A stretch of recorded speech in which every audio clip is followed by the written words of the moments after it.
interrogando el racismo hacia una antropología antirracista, un ensayo de Leigh-Mullen de la Universidad de Nueva York, encubriendo los racismos. Continuación, aunque el racismo abierto ha disminuido en muchos países, la desigualdad racial continúa y en algunos espacios ha empeorado. Quizás la nueva característica que resulta más significativa en este marco es la transformación de las prácticas y las ideologías del racismo a una configuración que florece el margen de las instituciones cívicas y legales.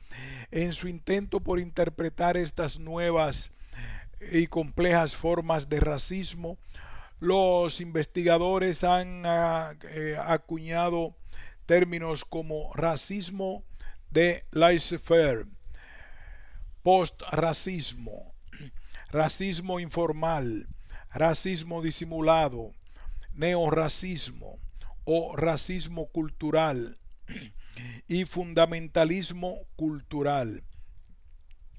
Los investigadores están de acuerdo en que con frecuencia y en coexistencia con formas de racismo flagrante y de genocidio, los racismos disimulados han sido la tendencia en las metrópolis coloniales y en antiguas sociedades donde existieron asentamientos de poblaciones blancas.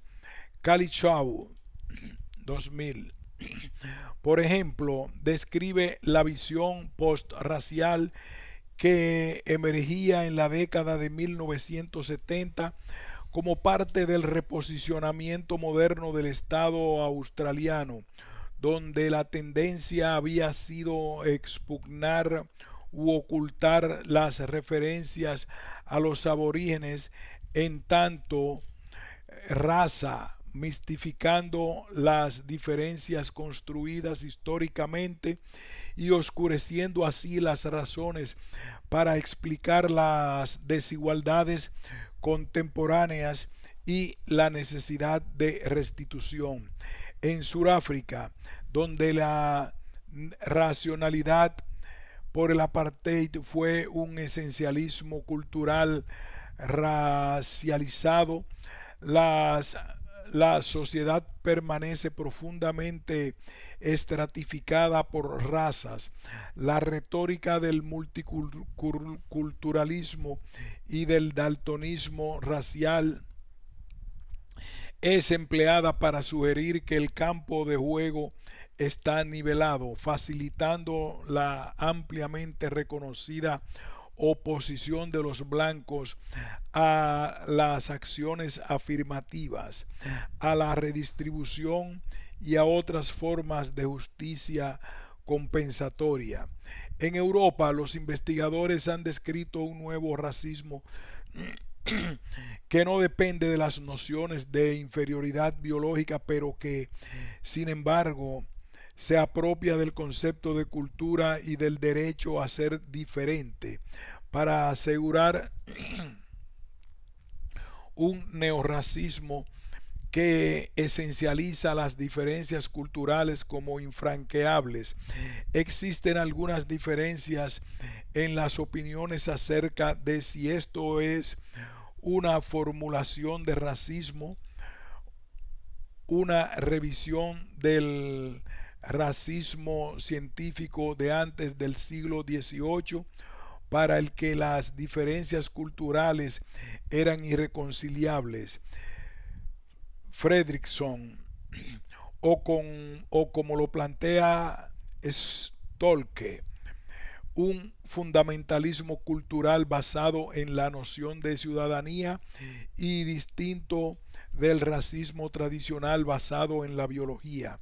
En los Estados Unidos, y de la mano con formas indignantes de brutal racismo, el tema del daltonismo racial ha emergido. no solo como un simple estándar, sino también como una forma particular de orden social, alegando que las victorias legislativas del movimiento de los derechos civiles de la década de 1960 han clausurado el racismo y que vivimos en una sociedad daltónica donde cada individuo es libre de determinar su destino. Los sostenedores del daltonismo racial han tratado de minimizar muchos los logros ganados durante el período de los derechos civiles y destinados a prohibir y corregir las consecuencias de una historia de 300 años de discriminación. Es el caso, por ejemplo, de las acciones afirmativas en educación y empleo, los distritos electorales para minorías y la aplicación federal de las leyes antidiscriminación. Es uno de los escasos antropólogos que públicamente asumen esta posición. Bajo este punto de vista, la desigualdad racial generalizada se debe a limitaciones culturales y biológicas de los afroamericanos y los latinos, en lugar que a la historia de la conquista, la esclavización y la continua discriminación. La esencia del racismo daltónico, de acuerdo con Bonilla Silva, es que explica la desigualdad racial como un resultado de dinámicas no raciales.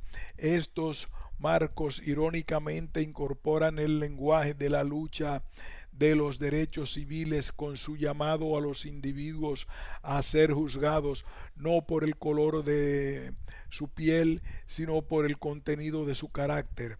Frase que se hizo famosa por el discurso "Yo tengo un sueño", pronunciado por Martin Luther King en agosto 28 de 1963 en la marcha histórica de Washington, D.C.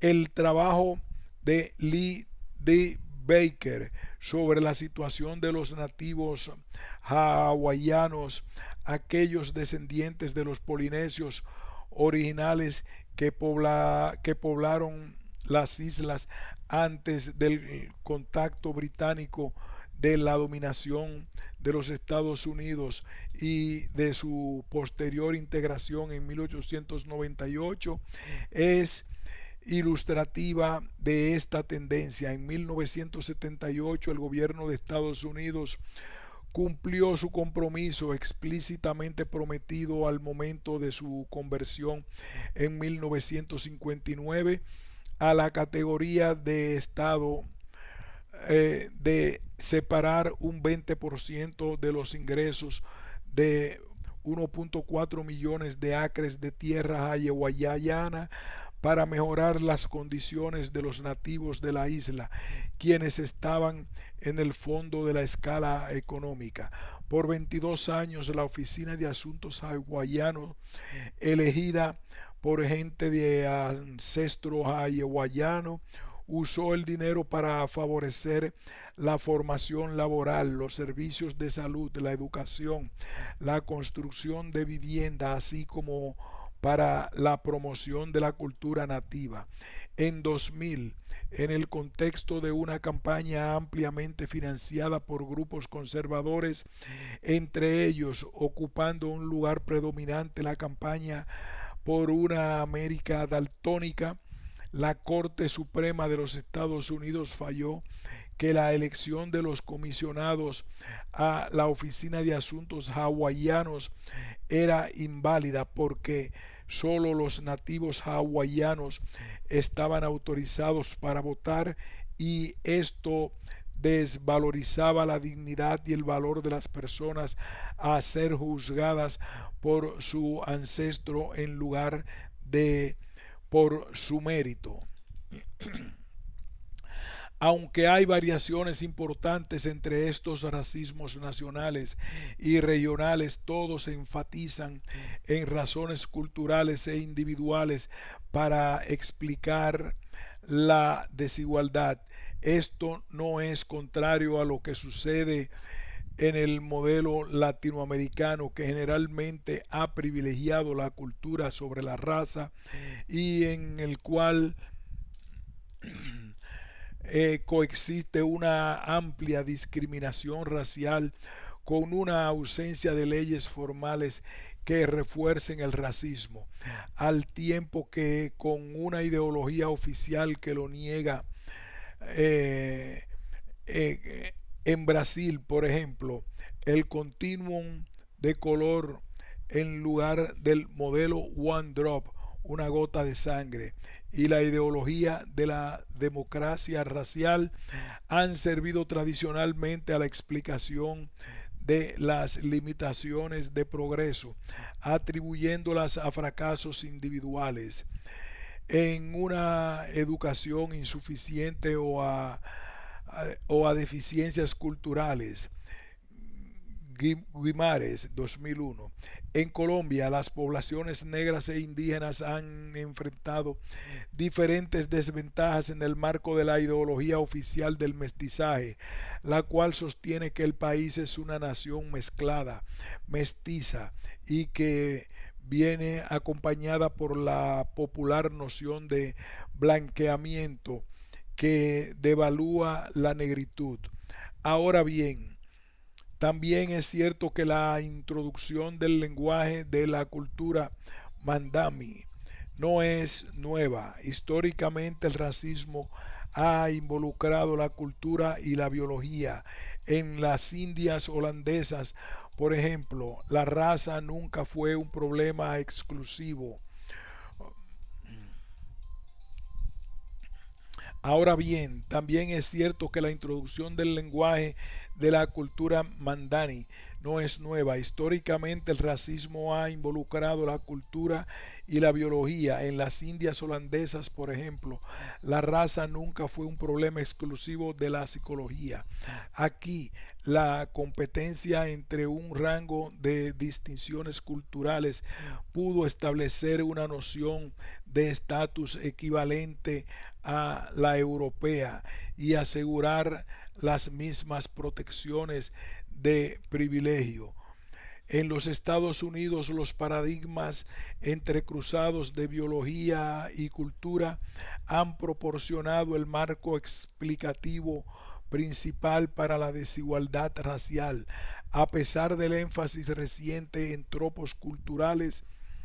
El hecho de que las ideologías del racismo continúan entrando y saliendo del discurso de la biología y la cultura se hace evidente en la publicación relativamente reciente de The Bell Curve, la curva de Bell, donde se biologiza la inteligencia.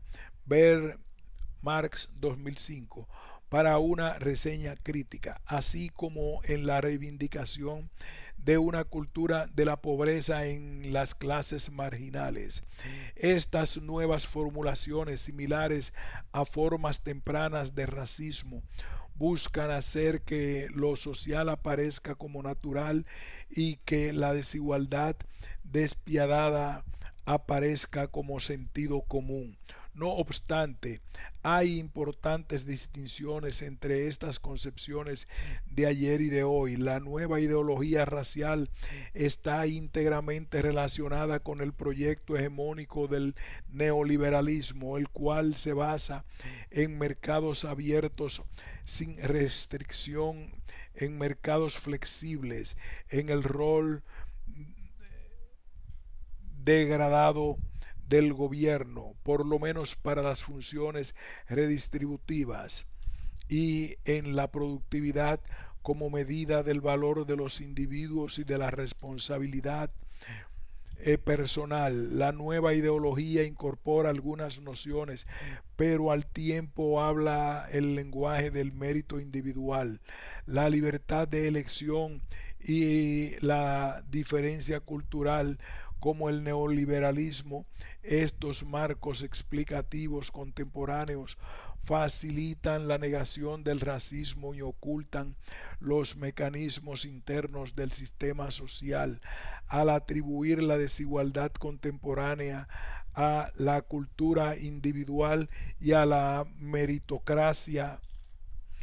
Aquí se borran de manera simultánea la historia actual del racismo y las historias colectivas de la lucha contra el mismo llevadas a cabo por poblaciones subordinadas, quizás de la manera más execrable, como en el caso del neoliberalismo que se ha apropiado del concepto de libertad. Estas doctrinas se apropian astutamente del lenguaje y los conceptos derivados de las luchas contemporáneas tales como el multiculturalismo, la igualdad, la oportunidad y el derecho a ser diferente. Estos marcos permiten no solo racionalizar la desigualdad, sino también deslegitimizar las actividades antirracistas. Reproduciendo el racismo, Estados Unidos. En la era donde el racismo ya es impuesto por la ley, ¿cómo se explica la continua persistencia de las desigualdades raciales en la riqueza, el empleo y el acceso a vivienda, a la salud y a la educación? Reproduciendo el racismo, Estados Unidos. En una era donde el racismo ya es impuesto por la ley, ¿cómo se explica la continua persistencia de las desigualdades raciales en la riqueza, el empleo y el acceso a vivienda, a la salud y a la educación? Para examinar estos asuntos volvemos a los Estados Unidos, donde el racismo ya no tiene autorización formal por la ley. En tanto disciplina, la antropología aún permanece en la periferia de los estudios del racismo. Los antropólogos, con notables excepciones, usan el término racismo apenas en raras ocasiones y a pesar de una serie de importantes investigaciones en este campo, tienden a estudiarlo oblicuamente. Sin embargo, me permito sostener las formas en las que las instituciones, las políticas y las estructuras contemporáneas reproducen la desigualdad social sin elegir abiertamente a sus víctimas. Pueden ser potencialmente iluminadas por trabajos antropológicos como amplia información y estudios eh, etnográficamente sensibles. Existe un cuerpo sustantivo de trabajo que ha enriquecido nuestra comprensión de cómo la raza es mantenida y reproducida sin estructuras formales y que ha proporcionado nuevas interpretaciones acerca de las formas en que la riqueza y el poder emergen de procesos racionalizados. Dichos estudios han expandido nuestra comprensión en términos de a iluminar los procesos globales y transnacionales que impregnan a comunidades y poblaciones locales. B. Entender cómo las estructuras y las prácticas de la desigualdad racial son creadas y reproducidas independientemente de las intenciones de los actores. Poner en evidencia la articulación entre instituciones políticas y comunidades. D. Cuestionar la blanquitud y avanzar en la exploración de las intersecciones entre varias formas de estratificación. Por ejemplo, las leyes de antidiscriminación ahora prohíben las peores formas de discriminación explícita, pero los estudios han demostrado cómo los cambios en el mundo del trabajo provocados por la nueva economía global, caracterizados por la salida de las industrias de aquellos países industriales que permiten la sindicalización en busca de mano de obra barata, así como la migración masiva a Estados Unidos en busca de trabajo, han acelerado el incremento de la pobreza y el desempleo. Varios estudios antropológicos contemporáneos sobre las dinámicas culturales de la pobreza y su racionalización. Good y Markowski, Morgan y Markowski han analizado los procesos transnacionales y nacionales que producen la desigualdad racial.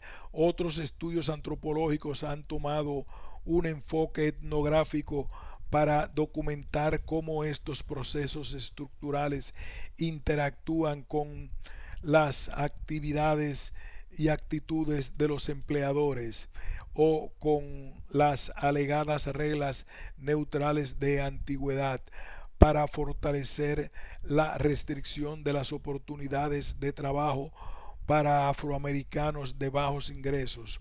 Otros trabajos han mostrado cómo las características de los empleos con bajos salarios dificultan que jóvenes latinos o afroamericanos salgan de los mismos.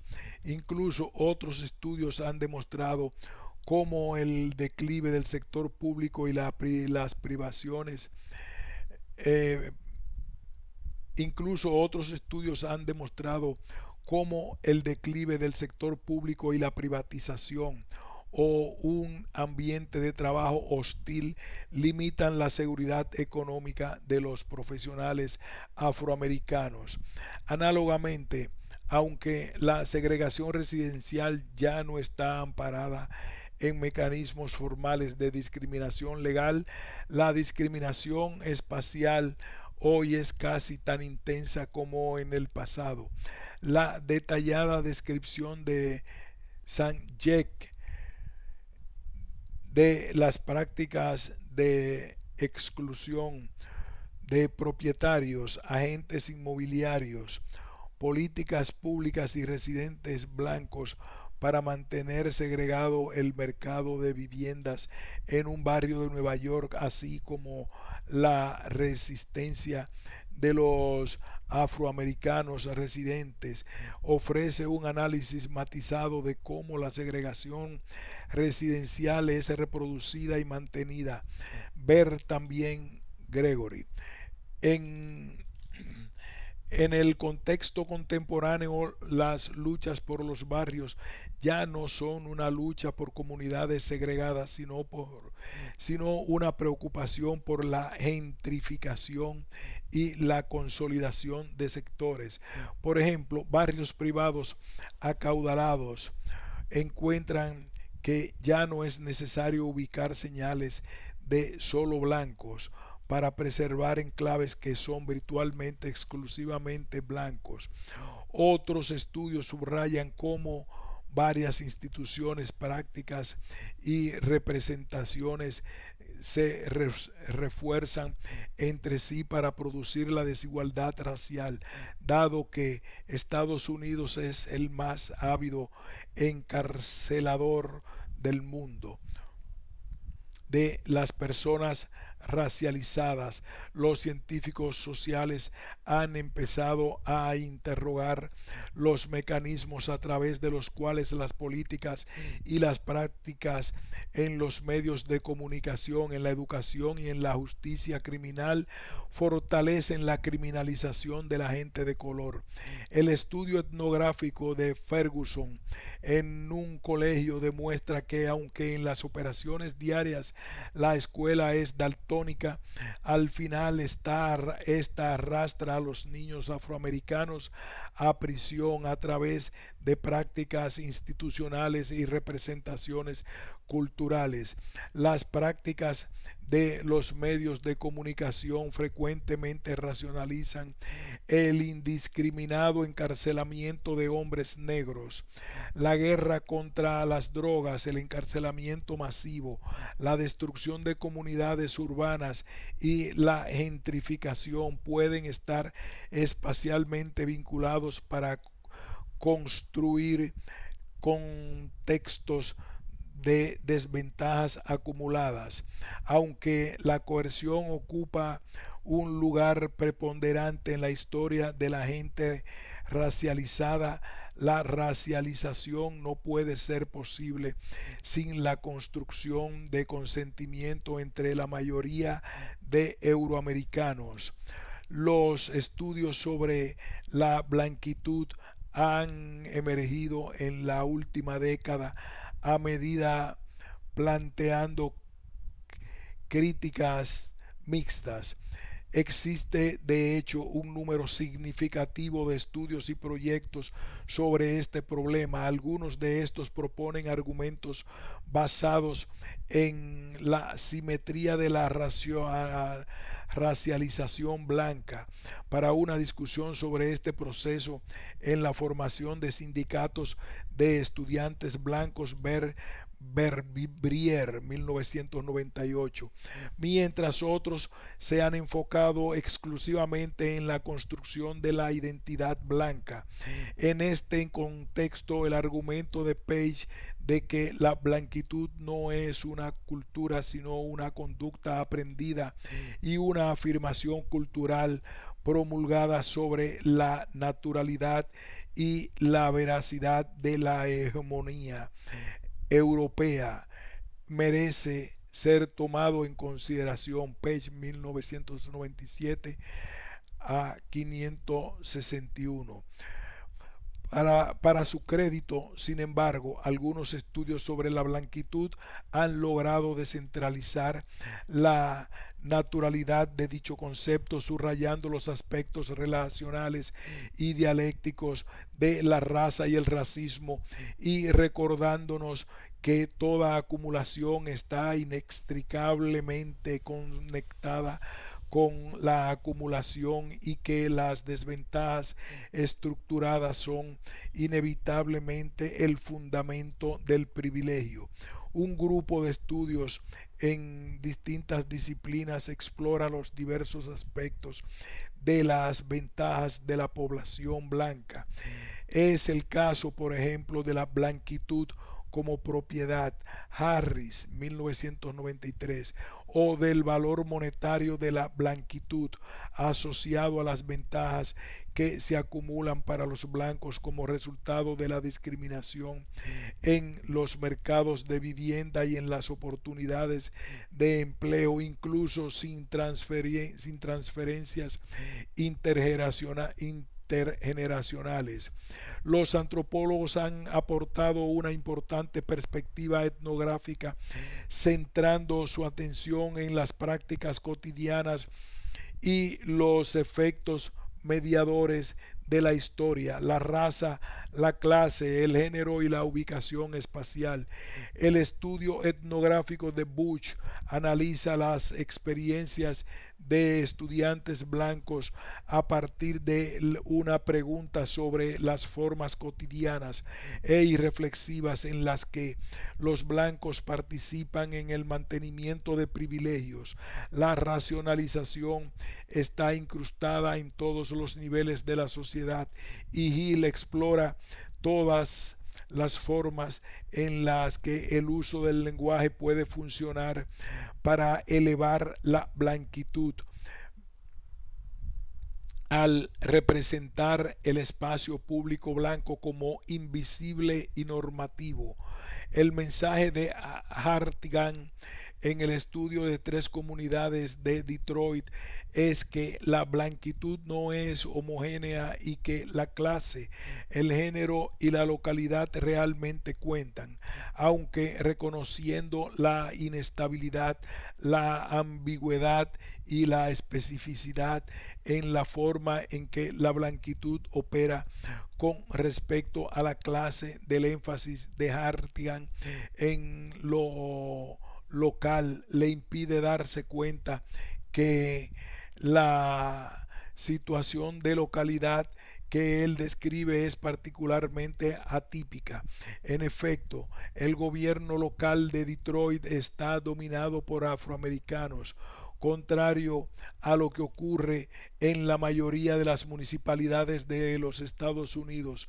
Esto, como consecuencia, minimiza el significado del contexto nacional histórico más extenso del racismo. La mayoría de los estudios de la blanquitud muestran cómo el racismo con frecuencia oscurece los intereses de clase y debilita la solidaridad de clase entre los trabajadores norteamericanos. Aún más, el racismo puede diluir ciertas ventajas de clase social. Numerosos estudios etnográficos sobre la clase media afroamericana indican una persistencia de la desigualdad de raza en diversos espacios. Por ejemplo, Mullins, Wally, Prince. Sin embargo, y crecientemente, los intereses de clase pueden socavar la solidaridad racial entre grupos de minorías racializadas. Irónicamente, es en una gentrificación y en la competencia por el espacio para vivir en barrios congestionados en donde emergen estos intereses dispares. Un volumen significativo de literatura etnográfica, de la cual solo podemos dar algunos pocos ejemplos, dan cuenta de las diferencias, de las diferentes formas y aspectos en las que el género estructura la manera en que se experimentan la raza y la clase. Hacen parte de esta la pobreza y la condición de indigencia, la salud, al igual que la participación en movimientos sociales interraciales. Un número significativo de trabajos recientes establece también que aunque las mujeres son objeto de discriminación, también pueden tomar parte a la hora de apoyar y reproducir el racismo. Ejemplos extremos de este caso pueden encontrarse en la participación de mujeres blancas en movimientos racistas. La raza y la clase también condicionan la experiencia de la sexualidad. La nacionalidad, la raza y la clase también se entrelazan de formas complejas. En Estados Unidos, donde inmigrantes y refugiados se hallan insertados en un contexto racialmente polarizado, la clase puede mediar la forma en que estos son racializados, aunque el discurso de la minoría modelo busca presentar a los asiáticos como una cuña racial o como una arma usada contra los afroamericanos. Nacionalidades enteras pueden ser racializadas de acuerdo con la clase social dominante de los miembros del grupo.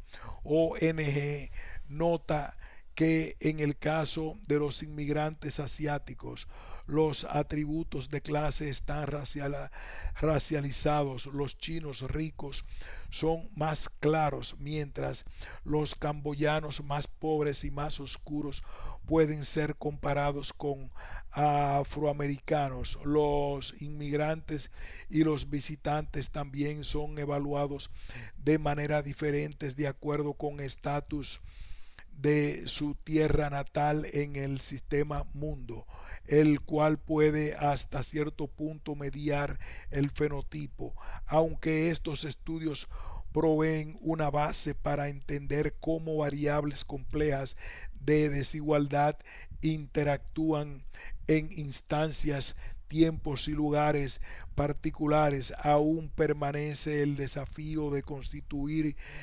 construir trabajos etnográficos para avanzar más allá de la comprensión de estas formas de desigualdad meramente como variables o identidades que se interpolan y desarrollar nuevos enfoques teóricos en torno a cómo éstas logran intersectarse y articularse, por ejemplo, en la tradición heredera de la observancia de Hall, de que la raza es la modalidad a través de la cual la clase se vive. Brutkin argumenta que en los Estados Unidos la raza se vive a través del género y que esta es una relación para los medios de producción. Contra el racismo, el futuro de la raza. Hace casi 100 años el sociólogo afroamericano W.E.B. Du Bois hizo la profética observación de que el problema del siglo XX es el problema de la línea de color, las relaciones de las razas de hombres más oscuras con los más claros en Asia y en África, en América y en las islas del mar. ¿Hasta qué punto la raza continuará siendo un principio organizador para definir la diferencia y racionalizar la desigualdad en las sociedades humanas? Dada la complejidad y la mutabilidad de la raza y el racismo, no es sorprendente que los investigadores estén en desacuerdo sobre su futuro. Por ejemplo, aunque Winand predice que la raza se ha convertido en una característica permanente de la existencia humana por el futuro previsible y que lo máximo que podemos esperar es que se reduzca el grado de estratificación e injusticia que la acompaña. Otros enfatizan el carácter mutable y camaleónico del racismo. Otros, por su parte, sugieren que la clave va a superar la raza en significación social. Otros, por su parte, sugieren que la clase va a superar la raza en significación social. El orden social global capitalista contemporáneo está caracterizado por tendencias competitivas y contradictorias.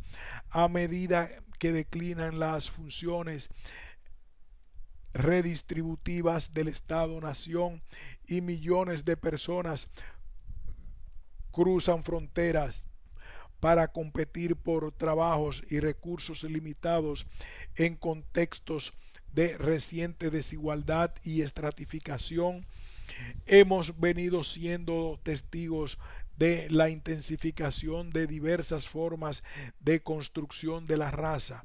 Al mismo tiempo y a la inversa estamos siendo confrontados por un multiculturalismo corporativo, un capitalismo global que no traza una línea de color porque busca clientes y colaboradores de cada raza. Aunque la élite real continúa siendo predominantemente blanca y los privados de sus derechos y estigmatizados socialmente siguen siendo primordialmente la gente racializada. Las diferentes formas del capitalismo de Estado, de intereses imperiales y de capital transnacional puede bien trabajar juntos o bien reñir en la construcción de la raza. Estas condiciones hacen que sea difícil predecir si la racialización continuará siendo útil o incluso quién será racializado. Si Harvey está en lo correcto al argumentar que el vínculo entre racionalismo e imperialismo no puede ser logrado sin el recurso al racismo. La construcción de la raza puede mutar hacia una suerte de conflictos de civilización. Sin embargo, los antropólogos han sido bastante claros en señalar que el futuro de la raza no está predeterminado. Al final, la respuesta no reposa primordialmente en las estructuras del mundo, sino en la agencia de la gente. Antirracismos contemporáneos. El racismo neoliberal, al igual que el neoliberalismo, parece ser un proyecto global hegemónico, pero es inestable y desigual. Diversos proyectos contestatarios emergen desde estos espacios. La dualidad duradera de la raza reposa en el complicado hecho de que ésta siempre está impuesta simultáneamente desde arriba y experimentada desde abajo. La imposición de la raza inevitablemente crea el contexto estructural para la producción de sitios de oposición para la resistencia y al mismo tiempo da forma a espacios creativos para la articulación de la conciencia subalterna, la cultura y la oposición. Esta De esta manera la raza se convierte potencialmente en un espacio de resistencia y contranarrativas. Ahora algunos observadores cuestionan las contradicciones percibidas en la movilización basada en la raza. Interpretaciones más contemporáneas proveen conceptos que iluminan la complejidad realidad del racismo.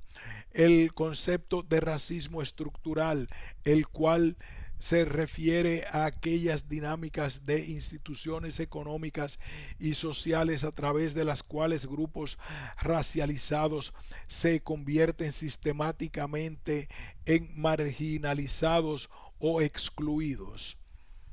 Desmiente la distinción fácil entre políticas de identidad o grupos de interés y movimientos dirigidos hacia el cambio social transformativo. Frecuentemente, aunque no siempre, los movimientos sociales antirracistas combinan preocupaciones de clase y de raza. La noción de proyecto racial captura los esfuerzos de los grupos sociales para reorganizar y redistribuir los recursos a lo largo de líneas raciales. Esto acentúa la importante cuestión de que los proyectos raciales pueden reproducir o interrumpir desigualdades existentes, abriendo campo para definir los proyectos raciales como resistencia. De igual manera, la distinción entre alineación racial e identificación etnorracial permite que la comprensión de la raza con más textura. La globalización también crea nuevas posibilidades para la organización transnacional antirracista a través de la construcción de coaliciones, alianzas y redes, así como mediante la implementación de reformas legislativas.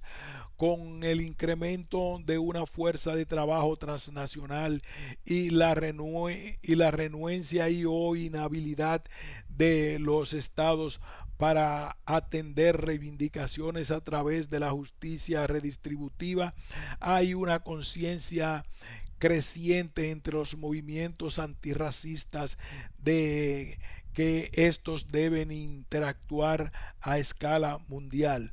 La diversidad de estrategias e intervenciones antirracistas derivan en parte de la especificidad local de las condiciones, pero también de la diferencia de perspectivas ideológicas entre los activistas del antirracismo a propósito de la causa, la naturaleza y el futuro del racismo, el nivel en el cual éste es formado y los mecanismos más efectivos para confrontarlo.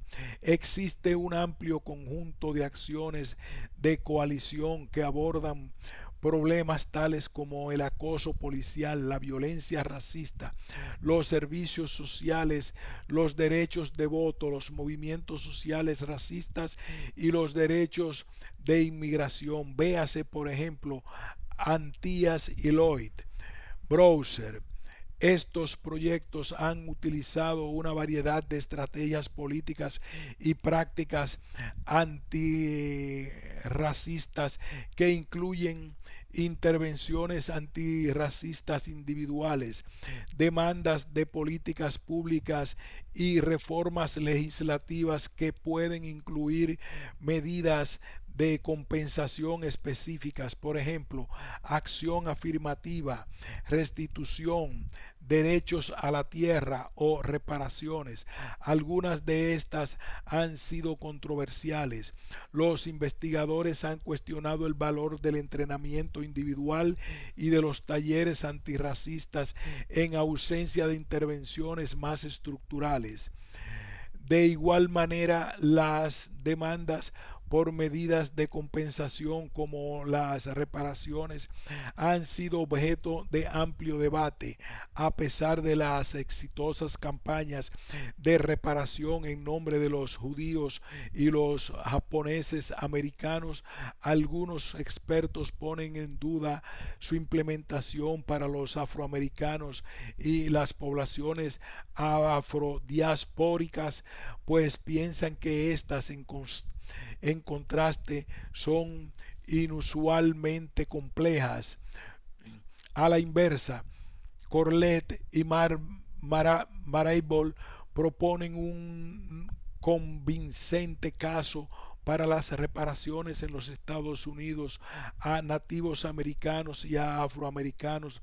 Recientemente, los movimientos antirracistas en Europa, basándose en las declaraciones y resoluciones de las Naciones Unidas, han tomado parte en campañas continentales que reclaman la implementación de políticas antirracistas, aunque limitados como remedios.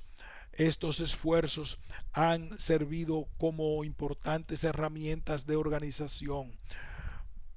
Durante las décadas de 1980 y 1990 emergieron movimientos sociales contrahegemónicos enmarcados en el lenguaje de la raza y el racismo. Estos esgrimieron reclamos sobre los recursos, formaron alianzas transnacionales sin precedentes y retaron la racialización desde arriba, un proceso que podemos llamar racialización desde abajo. Las luchas contra el racismo en los Estados Unidos y Sudáfrica fueron patrones muy importantes para otros movimientos alrededor del mundo, al tiempo que las redes afrodiaspóricas incrementaron significativamente su clase, sus niveles de actividad y sus proyectos transnacionales. Por ejemplo, Minority Rights Group.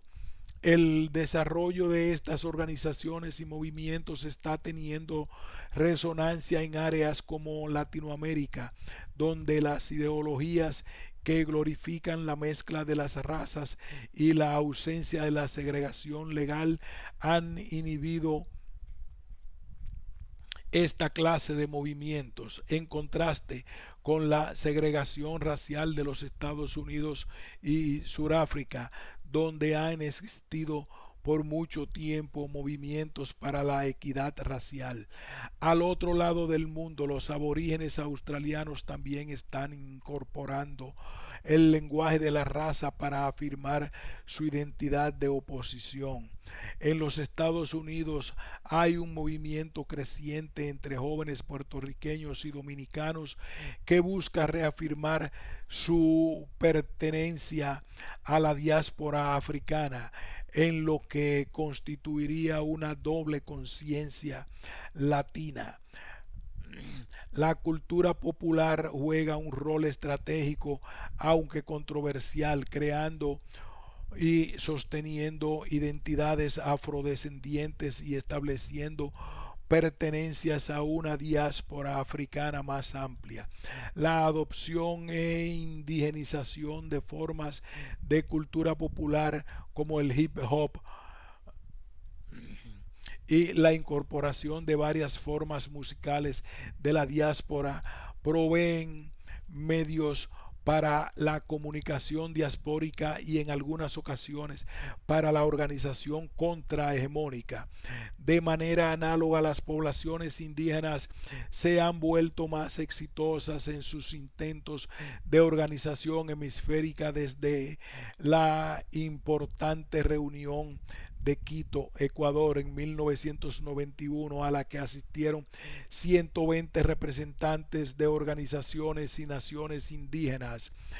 Claramente el rol de las nuevas tecnologías de la comunicación ha sido particularmente importante, tanto en la circulación de la producción internacional como en la asistencia mutua.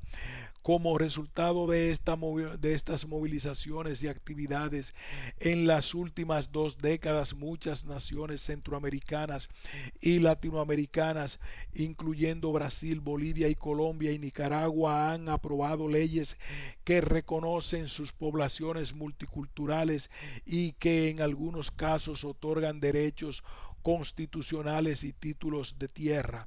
La Conferencia de las Naciones Unidas contra el Racismo del 2001 fue un importante punto en el cual muchas organizaciones nacientes comenzaron a converger. Uno de los temas guía de la conferencia, Apartheid Global, fue notable al proveer un análisis que permitía sortear una concepción esencialista de la noción de raza, empleando para ello un discurso que supuso un llamado a la redistribución global de los recursos. La conferencia de Durban dirigió el discurso hacia una perspectiva que vinculaba poblaciones subalternas no por raza, sino por procesos transnacionales de racialización. Mientras los Estados Unidos incorporan crecientemente el lenguaje de la oposición a través de formulaciones de multiculturalismo, cabe preguntarse hasta qué punto el énfasis en la cultura y en la representación ensombrece las demandas por recursos. Hale sugiere que los discursos de multiculturalismo respaldados por el Estado apoyan las políticas de reconocimiento al tiempo que dejan de lado movimientos que simultáneamente impugnan la representación y la redistribución. Multiculturalismo, afirmo yo, es el discurso del mestizaje del nuevo milenio. Los antropólogos han sostenido una postura ambivalente sobre sus complicados roles y algunos han puesto en cuestión el grado en el cual las construcciones antropológicas han contribuido a esencializar poblaciones. Otros sugieren que las poblaciones subalternas han sido capaces de emplear información antropológica para fundamentar sus afirmaciones de distinción grupal en sus pujas por tierras y recursos, y que las críticas a las esencialistas nociones de raza también pueden socavar las movilizaciones étnicas. En el trasfondo de estas preocupaciones se encuentra el complejo desafío de incorporar el trabajo antirracista al proyecto más amplio de crear una sociedad más equitativa por fuera de las fronteras de raza, clase, género e identidad nacional. Al respecto, resulta notable que los movimientos antirracistas brasileños, si bien tuvieron un importante impulso durante la última parte de los años 90 bajo el gobierno centrista del presidente Fernando H. Cardoso, hayan logrado recientemente bajo el mandato del izquierdista Partido de los Trabajadores logros aún más significativos en pro del reconocimiento de la discriminación, de la legislación antidiscriminación y las acciones afirmativas. Antropología y antirracismo, una agenda. En definitiva, ¿qué podemos decir sobre racismo? El racismo es un concepto relacional, es un conjunto de prácticas, estructuras, creencias y representaciones que transforman ciertas formas de diferencias percibidas generalmente consideradas como indelebles e inalterables en desigualdades. El racismo trabaja a través de la deposesión, de lo que incluye la subordinación, la estigmatización, la explotación de exclusión, varias formas de violencia física y en algunas ocasiones el genocidio. Este es mantenido y perpetuado por la coerción y el consentimiento y es racionalizado eh, a través de paradigmas que aluden a lo biológico y a lo cultural.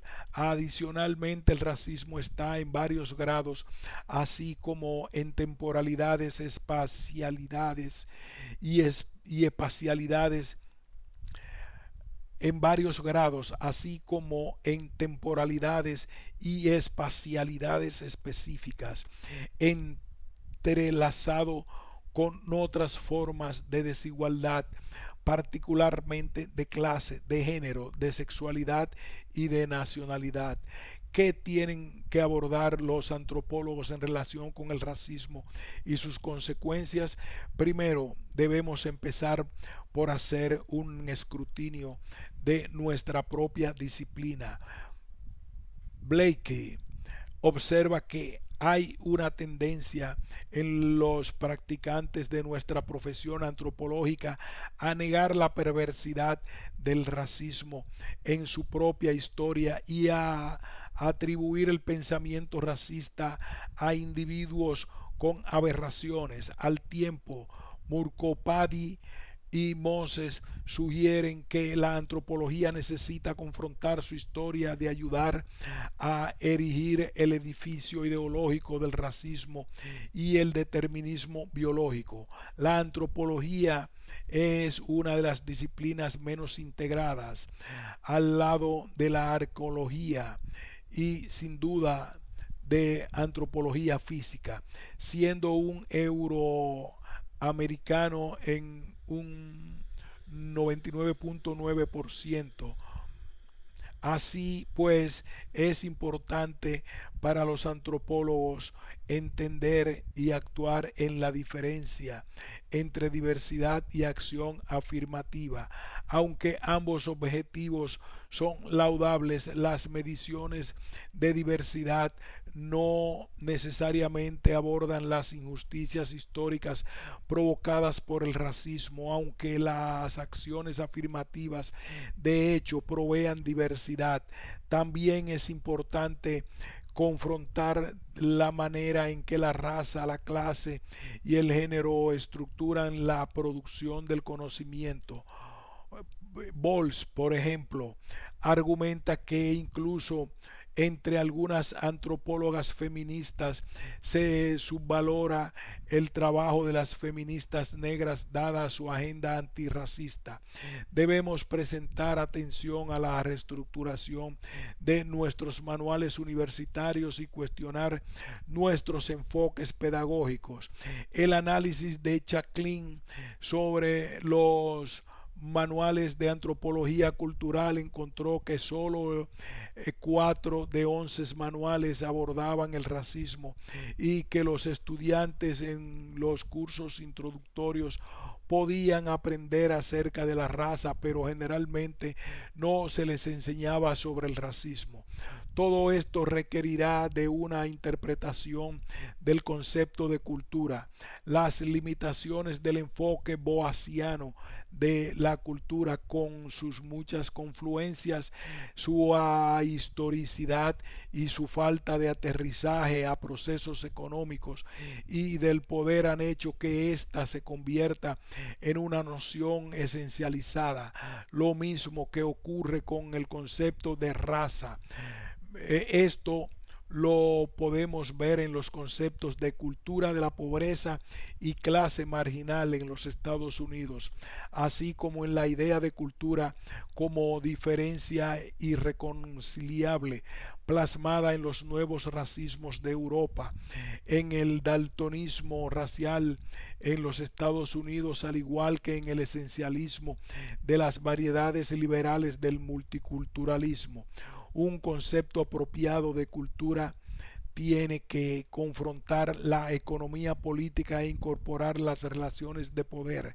La antropología goza de un lugar único para contribuir a la indagación crítica del racismo contemporáneo, con sus énfasis en las relaciones sociales subyacentes y en el funcionamiento informal de aquellas estructuras, redes e interacciones que producen y reproducen la desigualdad.